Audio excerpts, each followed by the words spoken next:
Alright, welcome back to Chapter 22, Toxicologic Emergencies. Our overview is going to be poisons and poisoning, ingested, inhaled, injected, and absorbed poisons, specific types of poisoning, poison control centers, drug and alcohol emergencies, and specific substance abuse considerations. Case study introduction.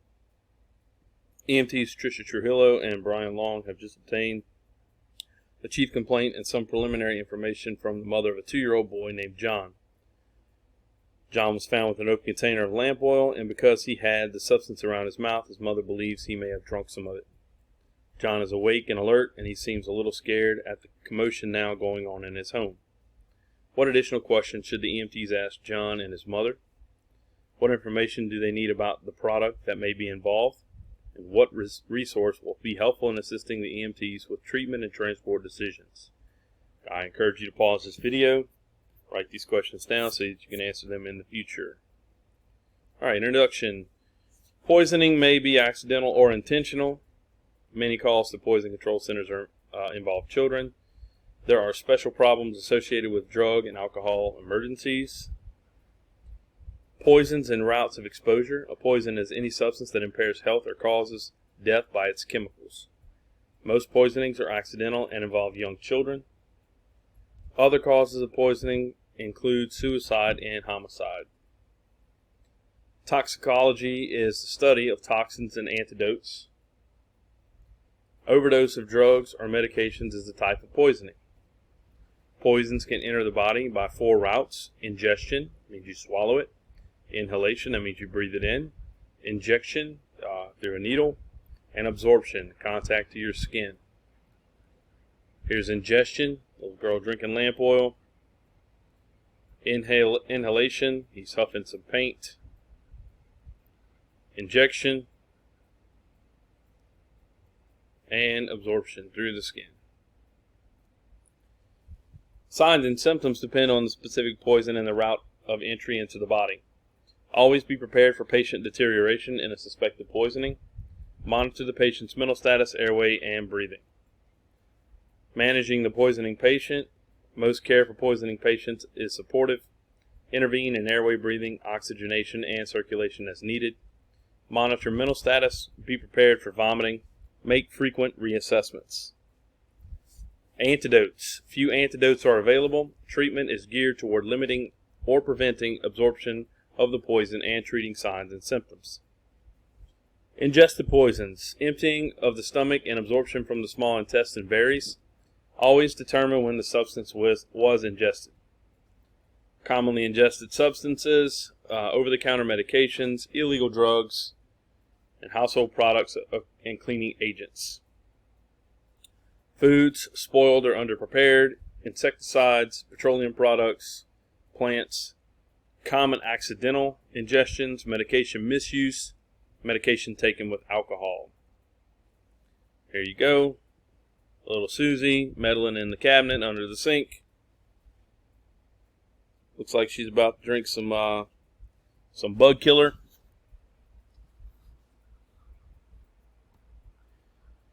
Alright, your assessment-based approach for ingested poisons. Do your scene size up. Make sure your scene is safe. Make sure you're not going to be exposed to anything that you don't need to be exposed to. Next thing you know, you're a poisoning patient. Do your primary assessment. Do your secondary assessment. Remember, your primary is ABCs, airway, breathing, circulation. Do your secondary assessment. Get a history, physical exam. Look at your signs and symptoms, and do your reassessment. Signs and symptoms for ingested poisons are look for a history of ingestion, like have they done this before, when was the last time they did it, when was the last time you've seen them normal. Swelling of the mucous membranes of the mouth, nausea, vomiting, diarrhea, and altered mental status. Discoloration or burns around the mouth are signs of possible poisoning. It's very sad, he got burned, he drank something. Signs and symptoms: abdominal pain, tenderness, burns or stains around the mouth, pain in the mouth or throat, unusual breath or body odors, respiratory distress, and altered heart rate. Altered blood pressure, dilated or constricted pupils, warm and dry or cool and moist skin, altered mental status, coma, and seizures. Activated charcoal. carry this in the truck. May occasionally be used. Okay, that bullet doesn't make any sense. I'm going to read it like it's written. May occasionally be used in ingestion of certain substances. It may occasionally be used for when certain substances are ingested, and ingested only does not help with inhaled or injected or absorbed poisons. It absorbs certain toxins, preventing them from being absorbed into the body. There's no evidence that it improves the outcome. Actidose Aqua is the trade name, and that is activated charcoal. 50 grams of activated charcoal. Your patient will swallow this. Emergency medical care. Maintain the airway, protect from aspiration, assist at inadequate ventilation, maintain oxygenation, prevent further injury, and transport the patient immediately. Consult medical direction or poison control center. Activated charcoal may be ordered. Bring the substance to the hospital and reassess frequently. Inhaled poisons. Thousands of people die yearly from inhaling a poisonous vapor or fume. Many poisonings from inhalation occur as a result of fire. These poisons are rapidly absorbed into the body. The longer the patient is exposed to the substance, the worse his prognosis. So here's some things right here. Common inhaled poison: ammonia and chlorine gas, sulfur dioxide, industrial gases, carbon monoxide and carbon dioxide, fumes from liquid chemicals and sprays, solvents used in dry cleaning, degreasing agents, fire extinguishers. Okay, so really quick, I'm going to stop and let's see if I can find this for you.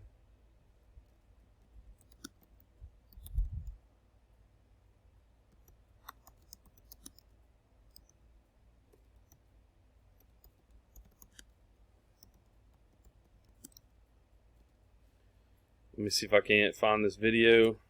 I don't know why it's not letting me go there. Hold on one second.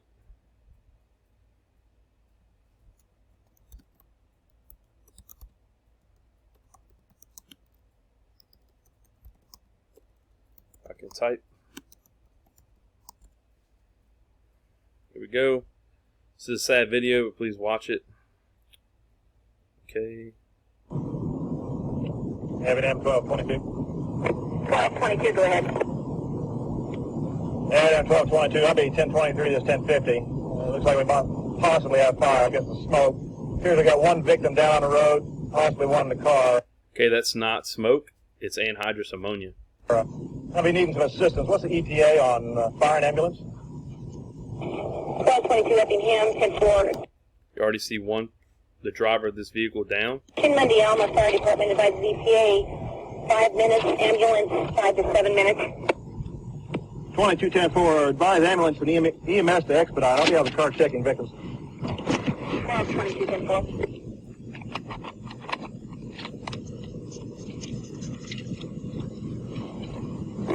Call 61 Effingham, 1020. Listen to how quickly this substance affects this officer. I'm at 51, just north of Vernon.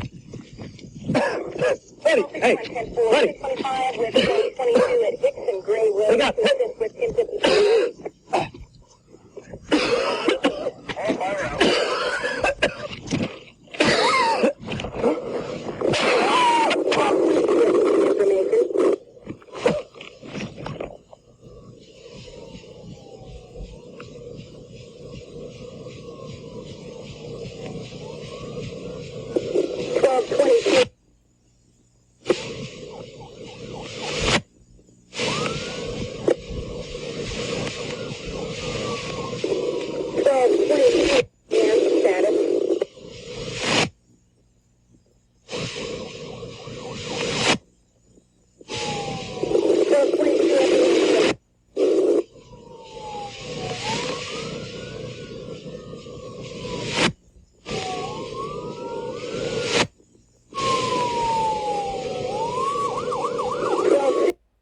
Now we have two patients.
Very serious situation. That inhaled anhydrous ammonia killed both of those people very quickly. So inhaled poisons are very dangerous. Intentional inhaling of certain substances such as propellants is called huffing. Huffing can result in displacement of oxygen from the lungs and can have toxic effects and cause damage to the alveoli. Your assessment-based approach, do your scene size up, make sure you're safe. Like the video we just watched, we learned when we do our scene size up, we don't just run into smoke, because he thought it was smoke and it wasn't smoke. Very, very quickly found himself deceased. So make sure your scene is safe, okay? Your primary assessment, ABCs, secondary assessment, get a history, physical exam, look for your signs and symptoms, and do a reassessment. So these guys right here in this picture, they're getting a guy out of that smoke right there, whatever that substance is. But they have respirators on, okay, with oxygen tanks and protecting their lungs and airway. If you have not been trained to use one of these, please do not use it. That's why we wait and we call for the fire department. Unfortunately, that's what we have to do. I know we want to be in there assisting our patients, but we don't want to become patient number 2, and we definitely don't want to die. So after this patient is out of the toxic environment, we're administering oxygen to try to replace the poison that's attached to the hemoglobin in the blood and the alveoli. Signs and symptoms, history of toxic inhalation, so what's going on presently? How long have they been in there? What is the substance? That sort of thing. Difficulty breathing, chest pain, tightness, burning in chest or throat, cough, stridor, wheezing and crackles, hoarseness, confusion or altered mental status, oral or pharyngeal burns, copious secretions. Remember, copious means a lot. Headache, dizziness, and seizure. Nausea, vomiting, paint, glue, chemicals on face or lips. Signs of respiratory tract burns, which will be like singed nasal hairs or soot in the sputum or throat. Protect yourself. Use a SCBA or await specialized rescue teams. Most of your trucks and companies do not provide SCBA. It's a self-contained breathing apparatus.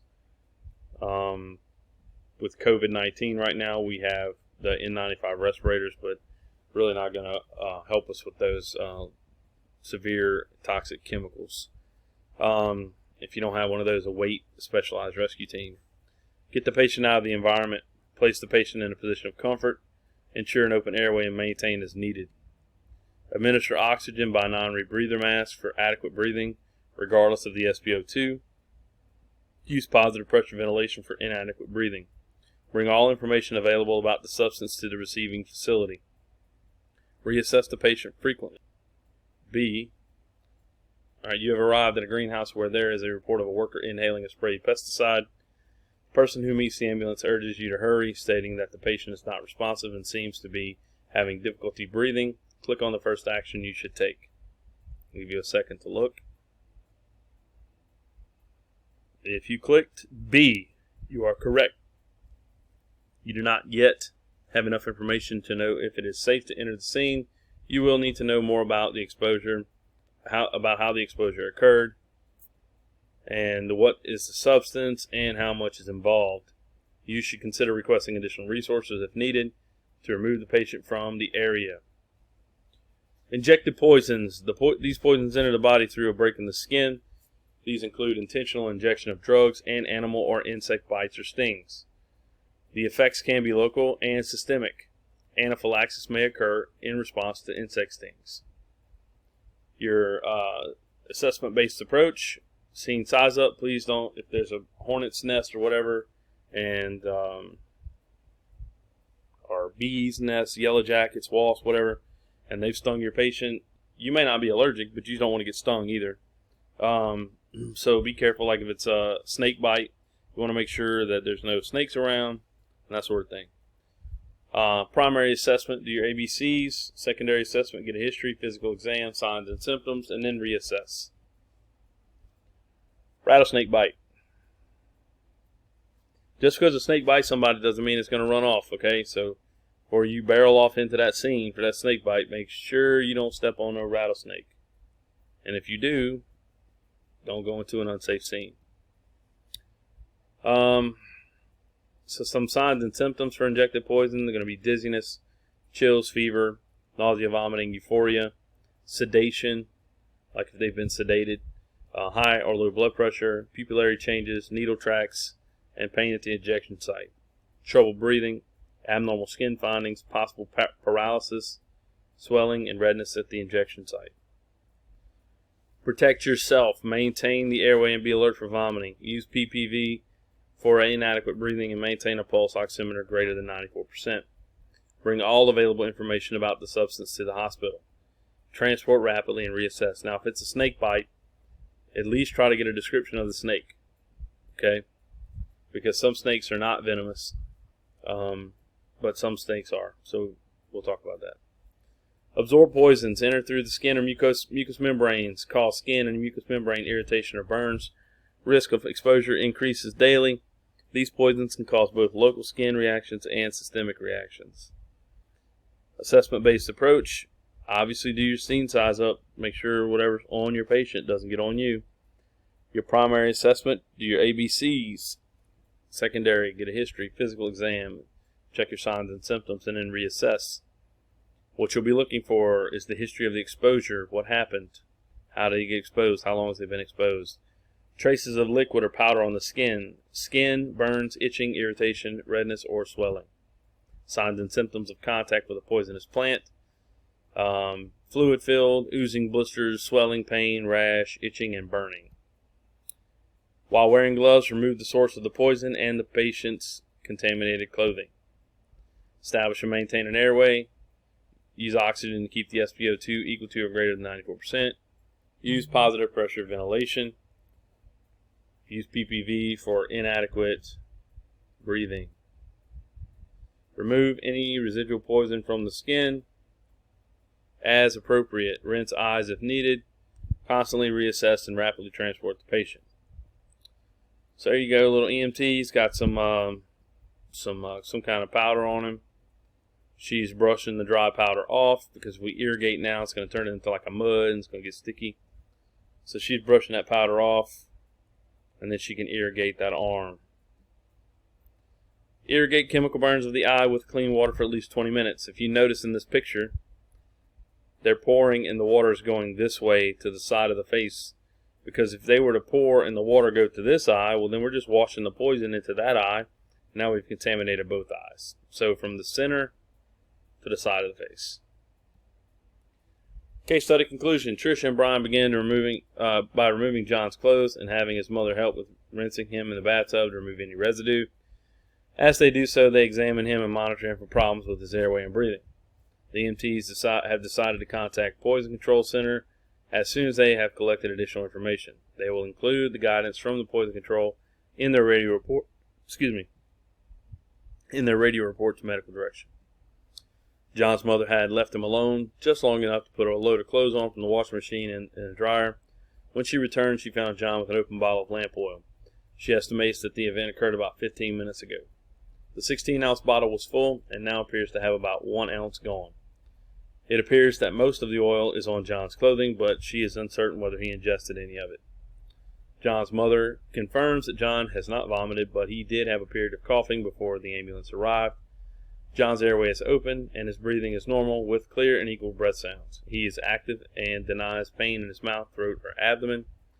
Because of the uncertainty of the ingestion, the history of the coughing, and the potential seriousness of hydrocarbon exposure, Poison Control recommends transport. The EMTs make sure John is warm and they use his safety seat for transport. The ER physician thanks the EMTs, telling them that John will be observed for several hours for indications of aspiration or ingestion of hydrocarbons. Case Study 2 Introduction. Warren Mead is traveling on business and staying in a hotel when he starts feeling ill. He becomes nauseated, followed shortly by the onset of vomiting and diarrhea. He has severe abdominal cramping and is beginning to feel as if he has a fever. Oh no, he thinks maybe eating that buffet last night wasn't such a great idea. How is food poisoning similar to other types of poisoning? What are the particular concerns with this type of poisoning? What other signs and symptoms might you expect to see? Again, I encourage you to pause this video and write these questions down so you can answer them in the future. Food poisoning. Illness can result from bacteria in food or from the toxins released by bacteria. Food poisoning is increasing in incidence. A common source of food poisoning is seafood. Common sources of food poisoning include eggs, chicken, ready-to-eat foods, untreated water, unpasteurized milk, and fish. Salmonella. That's the big one. Big one, salmonella. Campylobacter, E. coli, and Staphylococcus aureus, or staph. They got those highlighted in bold because they're important. Signs and symptoms: fever, blood disorders, blood in the stool, abdominal cramping, muscle cramps or paralysis, nausea, vomiting, diarrhea, loud or frequent bowel sounds. Emergency medical care. Follow general guidelines for ingested poisons. Establish and maintain an open airway. Use oxygen to keep the SpO2 greater than 94%. PPV for inadequate breathing. Constantly reassess and rapidly transport. Carbon monoxide poisoning. Carbon monoxide, CO, is formed by incomplete combustion of certain fuels. Carbon monoxide poisoning is the leading cause of death from fires. Sources include furnaces, wood burning, fireplaces, heaters, automobile exhaust, and barbecue grills. Gas is odorless, tasteless, colorless, and non-irritating. Signs and symptoms are headache, tachypnea, nausea, vomiting, altered mental status, high but inaccurate pulse oximeter reading. So let me pause right there. If you're treating a patient who's unresponsive or they're having any of these signs and symptoms, and there's a heater, furnace, fireplace, or anything like that, and they're in an unventilated area where there's not windows open or doors open or anything like that, and you get an SpO2 reading of 100, that carbon monoxide has attached itself to the hemoglobin and has pushed off that oxygen, so it's going to give you a false reading. So you need to get your patient out of that enclosed area, and you need to reassess that SpO2. Emergency medical care. Evacuate patients from the area of the source. Provide high flow oxygen. Do not rely on pulse oximetry. Provide PPV as needed, and transport the patient immediately. Cyanide, found in many forms and can enter the body in a variety of ways. Found in items such as rodent poison, silver polish, and fruit pits. As a byproduct of burning plastics, silks, and synthetic materials. Interferes with the use of oxygen at the cellular level. Signs and symptoms. Early signs and symptoms. Late signs and symptoms are those seen in later, larger dose cyanide poisoning. Scene safety. Remove the patient from the source and the source from the patient. Open and maintain an airway. Administer high flow oxygen via non-rebreather or personal positive pressure ventilation. Provide rapid transport with ALS backup or intercept. Click on the statement about carbon monoxide poisoning that is true. I'll give you a second to look.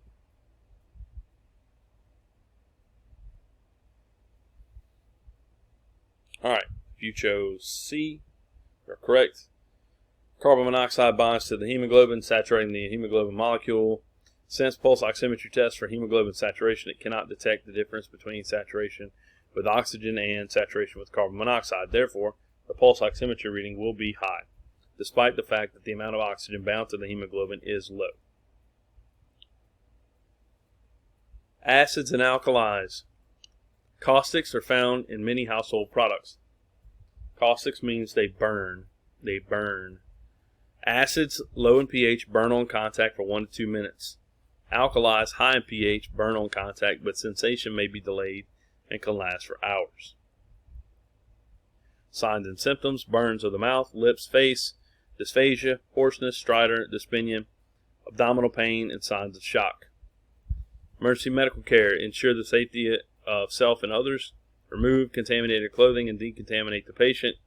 Maintain the airway. Keep the pulse oximetry greater than 94 with a non-rebreather or positive pressure. That should be a V, ventilation. Consider ALS in rapid transport. Hydrocarbons. Such substances are found in kerosene, lighter fluid, glue, cleaning agents, propellants, and other products. The toxicity varies and there is a risk of aspiration. Poisoning may occur by ingestion, inhalation, or absorption. Signs and symptoms: coughing, choking, crying, burns to the mouth or contact area, dyspnea, wheezing, stridor, tachypnea, cyanosis, abdominal pain, nausea, vomiting, and seizures. Coma, altered mental status, headache, dizziness, dulled reflexes, slurred speech, cardiac dysrhythmia. Emergency medical care: remove the patient from the environment, decontaminate the patient, open and maintain the airway, maintain a pulse ox at greater than 94%, use positive pressure ventilation if necessary. Rapidly transport the patient. You can see that a lot of these emergency medical cares are getting pretty repetitive, okay? Methanol. This substance is found in gasoline, antifreeze, canned fuels, and other sources. It differs from ethanol but may be drunk deliberately by alcoholics. Ingestion results in acidosis. Signs and symptoms are altered mental status, seizures, nausea, vomiting, abdominal pain, blurred vision, dilated or sluggish pupils, changes in vision, blindness, dyspnea, and tachypnea. Emergency medical care: open and maintain the airway, maintain a pulse ox at greater than 94%, use PPV if necessary, rapidly transport the patient. Isopropanol, or isopropyl alcohol, found in rubbing alcohol and household products, may intentionally be ingested by alcoholics. It's more toxic than ethanol. Signs and symptoms: respiratory depression, altered mental status, abdominal pain, bloody vomitus, and signs of shock. Emergency medical care: open and maintain the airway, maintain a pulse ox at greater than 94%, use PPV if necessary, rapidly transport the patient. Ethylene glycol, found in de-icers and detergents, has a sweet taste, may be ingested accidentally or intentionally, has harmful metabolites that affect the CNS, that's the central nervous system, the lungs, heart, blood vessels, and kidneys.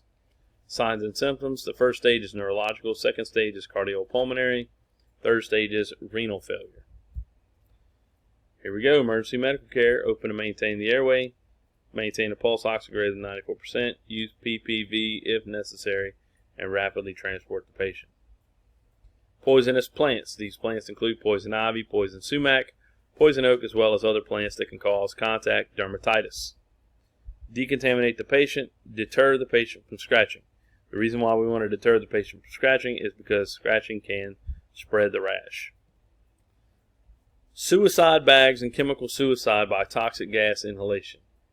Inhalation of helium and nitrogen concentrated in a bag over the head causes suffocation. Scene safety is critical. Evacuate the room and contact the fire department. Treat the patient for toxic inhalation. Poison control centers. These centers are staffed by experts and is available 24 hours a day by a toll-free call. Staff can help advise on a treatment plan. Provide the patient's age, weight, condition, and specifics of the poison. Verify advice with medical direction. Now, I'm going to say this number to you, and I want you to put it in your phone, even though you might not carry a career in EMS after this, but if you do, that's great. If not, you'll always have this number just in case it happens at home. So the way you should enter it into your phone is poison control. The number is 1-800-222-1222. Again, that's poison control, 1-800-222-1222. Case Study 2 conclusion. After several hours of vomiting and diarrhea, Warren feels weak and lightheaded. Being from out of town and having no one to drive him, he calls an ambulance. Although Warren's vital signs appears to be within normal limits, an orthostatic tilt test is positive, indicating that he is dehydrated and lost vascular volume. The EMTs transport Warren to the emergency department where he receives medication for his nausea and vomiting along with IV fluids. EMTs Thomas Armenta and Bob Palick respond to a convenience store where a disoriented person is found sitting on the sidewalk. There is a paper bag with gold spray paint on it next to the patient, and the patient has gold spray paint around his mouth and nose. The patient seems confused as Thomas and Bob approach. What Do the clues, at the scene tell you about the problems you should anticipate as you assess this patient? What treatment should you anticipate this patient may need? Again, pause this video, write these questions down so that you can answer them as we go along. Drug and alcohol emergencies. Significant medical problems are associated with drug overdose and withdrawal. Problems include altered mental status and respiratory depression. Patients abusing drugs or alcohol can be unpredictable and violent. Drug abuse. Self-administration of a drug in a manner that is not in accord with approved medical or social patterns. Overdose. Emergency that involves poisoning by drugs or alcohol. Withdrawal. Period of abstinence from the drug or alcohol to which the body has become accustomed. So I don't know why they put pictures of the drugs here. Okay. That's an old picture. So some of that stuff looks different. Some of it looks the same. Stimulants. Amphetamines, cocaine, ephedrine, and methamphetamine. Increased alertness, elevated mood, loss of appetite, insomnia, increased blood pressure and heart rate, cardiac dysrhythmias, paranoia, hallucinations, agitations, violence, and seizures. Cannabis, or hashish, marijuana, and THC, the three forms. There's also synthetic marijuana out there now. Causes euphoria, decreased inhibitions, dry mouth, and disorientation. It also causes the munchies. Depressants, narcotics, and opioids. Codeine, heroin, morphine, oxycodone, opium, and methadone. Drowsiness is what it causes. Drowsiness, lethargy, or being lethargic, respiratory depression, constricted pupils, nausea, and constipation. Sedatives and tranquilizers, part of the depressants. Alcohol, antihistamines, barbiturates, benzodiazepines. They call them benzos or barbs. They call slur of speech, drowsiness, incoordination, impaired thinking, respiratory depression, respiratory and circulatory failure. Hallucinogens, DET, DMT, and LSD, mescaline, MDMA, PCP, and STP. Let's see if we got some notes on these. Yep. Just give you some of the names. DET is dithyltryptamine. So there you go. Those are the names if you want to know them. We're not going to, I promise you they're not going to be on the test. Okay. Get back to this. Let me go back. They cause motor disturbances, anxiety, paranoia, delusions, illusions, hallucinations, poor perception of time and distance, psychosis, flashbacks, rage, and violence. I was a policeman for 12 years, and all of that statement is correct. Inhalants, aerosol propellants, gasoline, kerosene, glues, lighter fluid, correction fluid, anesthetics, propane, toluene, cause excitement, euphoria, giddiness, loss of inhibitions, aggressiveness, delusions, drowsiness, hallucinations, and erratic behavior. Habitual alcohol abusers. Alcohol is a central nervous system depressant which, in large doses, can cause unresponsiveness or death. Alcohol intoxication plays a role in motor vehicle crashes, drug overdoses, homicides, drowning, and trauma. Your assessment-based approach for drug and alcohol emergencies would do a scene size up. Please look at the scene, see if you see like empty bottles, that sort of thing. You want to make sure there's no hypodermic needles or any kind of weapons that they can use against you. Do your primary assessment, ABCs, secondary assessment, get a physical exam, history, signs and symptoms, and do your, that should be your reassessment down at the bottom. These signs and symptoms make the patient a high priority: unresponsiveness or seizures, inadequate breathing, abnormal heart rate, vomiting with an altered mental status. Signs and symptoms: CNS stimulants, dilated pupils, dry mouth and seeding. That should be sweating, dry mouth and sweating. Loss of appetite and sleep, tachycardia, tachypnea, hypertension, excitability, agitation, and being uncooperative. CNS depressants, euphoria, drowsiness, sleepiness, bradycardia, hypotension, decreased breathing rates and volumes, dilated pupils that are sluggish to respond to light. Excuse me. Narcotics, bradycardia, hypotension, bradypnea, cool, clammy skin, constricted pupils, lethargy, and nausea. Here's some needle track marks on the extremities, which is a sign of an injected drug. You can also look in between the fingers and the toes. Signs and symptoms of hallucinogens: dilated pupils, paranoia, anxiety, motor disturbances, tachycardia, flushed face, visual or auditory hallucinations, poor perception of time and distance. Volatile inhalants: headache, nausea, vomiting, aggressiveness or depression, excitement, euphoria, drunkenness, erratic blood pressure and pulse rate, swollen membranes of the nose and mouth. Emergency medical care: scene safety is a priority. Please do not become a patient. Closely monitor the patient. Changes can occur rapidly. Calm the patient, protect him from injuring himself. Establish and maintain an airway and adequate ventilation. Maintain oxygenation at 94% or greater. And position the patient, meaning you might want to put the patient in a lateral recumbent in case they vomit. Maintain the body temperature. Assess the blood glucose level. Restrain the patient only if necessary. It means they're flailing, hitting at you, or hitting at themselves. You need to restrain them. And then reassess frequently. Managing a violent drug or alcohol abuse patient. Drug and alcohol abuse can lead to unpredictable and violent behavior. There are special considerations for safety of the crew, patient, and bystanders. Talk down technique. This technique is used to help decompress a potentially hostile situation. Focus on the patient and use a calm, reassuring voice. Explain who you are and maintain a non-judgmental attitude. I'm going to tell you something right now. That's great and everything, but if you at any time feel that you're unsafe and your safety is at danger, your life is at danger, you need to retreat, get back to your vehicle, and call for law enforcement. Okay? Click on the substance with which constricted pupils are most associated. Constricted pupils. If you chose sedative, hypnotics, C, you're incorrect. Click on the substance in which constricted pupils are most associated. I'll give you a second to look at it.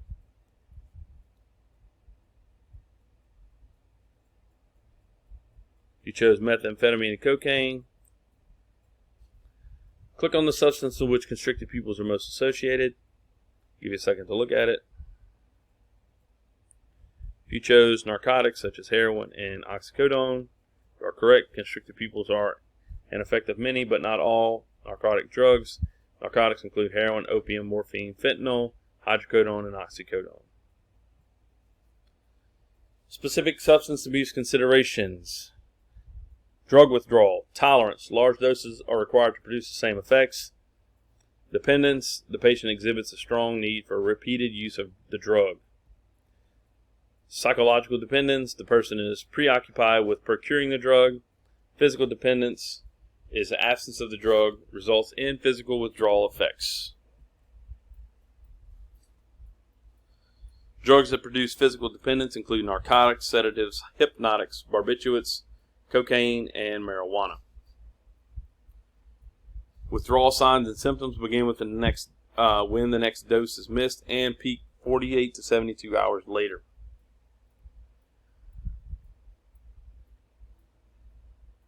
Excuse me. The EMT should be aware of common signs and symptoms of withdrawal. The alcoholic syndrome. This syndrome consists of problems drinking and addiction. Many forms of alcohol can be abused. There also may be dependence on other drugs. Alcoholics may begin drinking early in the day, drink secretly, or go on binges. Abstinence can result in withdrawal symptoms. Work and relationships may deteriorate. Alcoholics are prone to injury and medical conditions related to alcoholism. Alcoholics are prone to hypertension, altered mental status due to liver malfunction, cirrhosis of the liver, liver failure, and pancreatitis. Cardiomyopathy, hypoglycemia, upper gastrointestinal bleeding, bone marrow suppression, subdural hematoma, peritonitis, seizures, and fractures. Withdrawal symptoms are dose dependent. You'll see insomnia, seizures or tremors, disorientation, confusion, anorexia, nausea, vomiting, hyperthermia, sweating, tachycardia, hypertension, hallucinations, visual and tactile and auditory.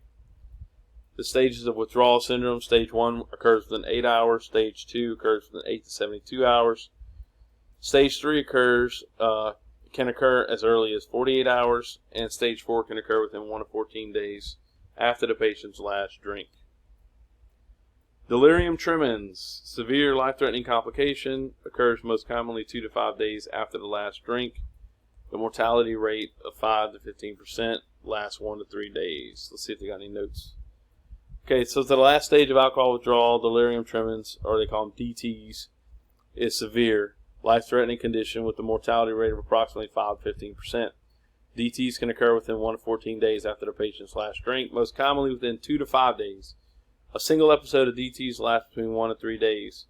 Multiple episodes can last as long as a month. DT should be suspected in any patient with delirium, which is mental confusion, of an unknown cause. Delirium tremens signs and symptoms. There will be tremors, restlessness, irritability, severe confusion, loss of memory, terrifying hallucinations, extremely high fever, profuse sweating, dilated pupils, elevated vitals.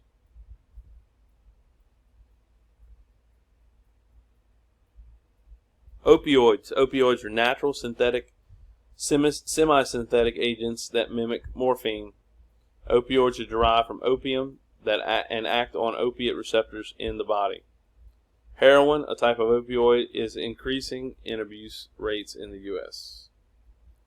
And I would say that it's increased a whole lot more since this PowerPoint was written in 2018. Types of opioids: morphine, heroin, fentanyl, and carfentanil, used in veterinary medicine. Signs and symptoms: CNS and respiratory depression, meiosis, which is constricted pupils, seizures or incoordination, hypotension, bradycardia, bradypnea, crackles in the lungs, pruritus, hypoglycemia, and hypothermia. Emergency medical care: establish and maintain an airway, maintain an SpO2 greater than 94%, use positive pressure ventilation if necessary, administer naloxone if protocol permits, 2 milligrams intranasal, 1 milligram in each nostril, transport the patient with ALS intercept, and reassess the patient for deterioration. When to draw off the naloxone, remember it's 2 milligrams, 1 milligram in each nostril. See, you do get to use needles. You're going to take the syringe off, the needle off the syringe, and use a mucosal atomizer device, or an MAD. They call them MAD devices. Squirt up 1 milligram in one nostril, and then squirt up another milligram in the other nostril. And wakey comes your patient. PCP, cocaine, amphetamines, methamphetamines, PABs, and MDMA. Each of these abused drugs have unique effects. Be familiar with each drug and know what is most common in your EMS area. PCP is a dangerous hallucinogen, significant psychological effects which may last for years, stored in body fat. Stored in body fat and can be released over time. Cocaine may be inhaled, injected, or smoked. Highly addictive, and overdoses can be fatal. Amphetamines and methamphetamines come in a pill form. They're smoked, injected, or snorted. CNS stimulants that can cause cardiovascular excitation, hallucinations, hyperthermia, and muscle rigidity. PABs, which is bath salts. Synthetic designer drugs. They are CNS stimulants, similar to the effects of cocaine and methamphetamine. Sympathetic effects are tachycardia, hypertension, hyperthermia, and seizures. Altered mental status will give you paranoia, panic attacks, and agitation, hallucinations, or violent behavior. I'm not going to try to, I will try to pronounce it. Methyl N-dioxymethamphetamine, or MDMA, or ecstasy, better known as X.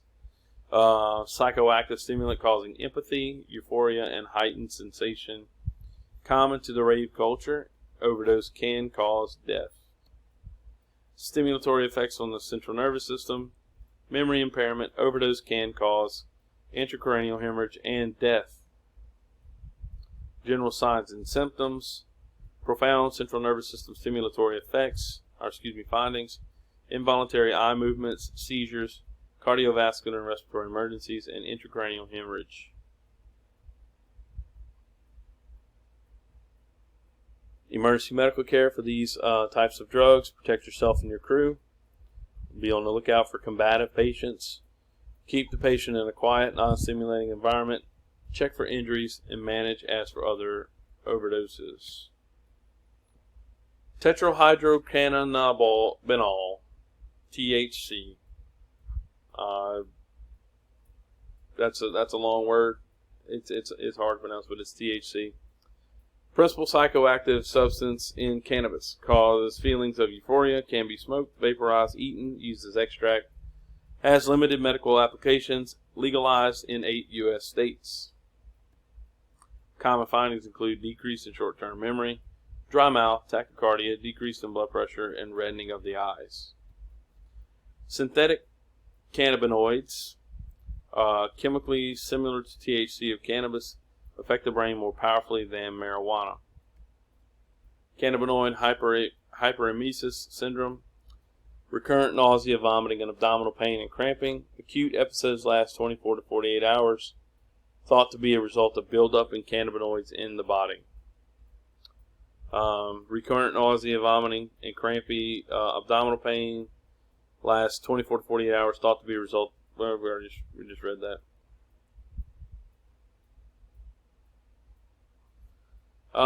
Syndrome criteria: long-term cannabis use, severe nausea, vomiting, abdominal pain, cyclic vomiting. I would hate to be involved in cyclic vomiting. That would be terrible. Relief of symptoms with hot bath and shower. Subsiding of symptoms with cannabis stoppage. Medication overdose. An overdose may be intentional or accidental. Synergistic reactions can occur from the interaction of medications. Medications commonly involved in overdose include cardiac meds, psychiatric meds, over-the-counter pain relievers, antihistamines, herbal remedies, and dietary supplements. Huffing. Inhale poisons with the intention of getting high commonly involves the following substances: products that contain toluene, paints, glues, gas propellants, and freon. A huffer inhales poisons deliberately to get high, and that's what it really looks like, unfortunately. Case Study 3 conclusion. The patient Vince Et is 37 years old and known to law enforcement as being homeless and having a history of schizophrenia.